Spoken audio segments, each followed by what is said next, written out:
Live from the world's capital markets, here are the latest financial headlines brought to you by News Factory. Hello and welcome to Monday's Daily Financial Review. Here's what's making the headlines in the markets today. As markets brace for potential changes, the upcoming economic calendar provides key releases and updates that could guide investment strategies. These data points may lead to shifts in prices and investor outlook. The outcome of these key data points may guide market sentiment and trading strategies. Preparing for any scenario will help manage risk effectively. Those were today's major economic events. And now, moving on to world financial headlines. Gold prices dropped 3% to end last week on a broader market sell-off, sparked by hawkish remarks from U.S. Federal Reserve officials, dimming hopes for a December interest rate cut.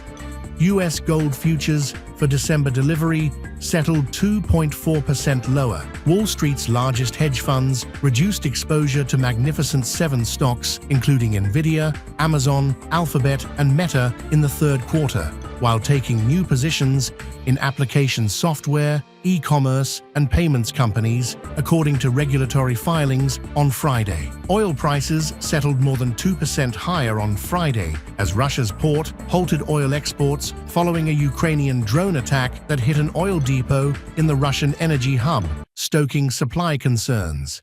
Brent rose 1.2% on the week, and WTI rose around 0.6%.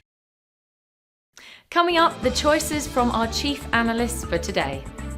The dollar-yen pair saw a minor dip of 0.1% in the last session. The stochastic RSI indicates an overbought market. The Bitcoin-dollar pair dove 3.1% in the last session. The CCI is giving a positive signal. The Aussie-dollar pair corrected downwards in the last session, falling 0.1%. The MACD is giving a positive signal. The oil gained 0.6% against the dollar in the last session. The MACD is giving a positive signal. We hope that you've enjoyed Monday's financial review. On behalf of all of us here, we wish you a productive trading day. Be sure to join us tomorrow morning for the latest news and events from the financial markets.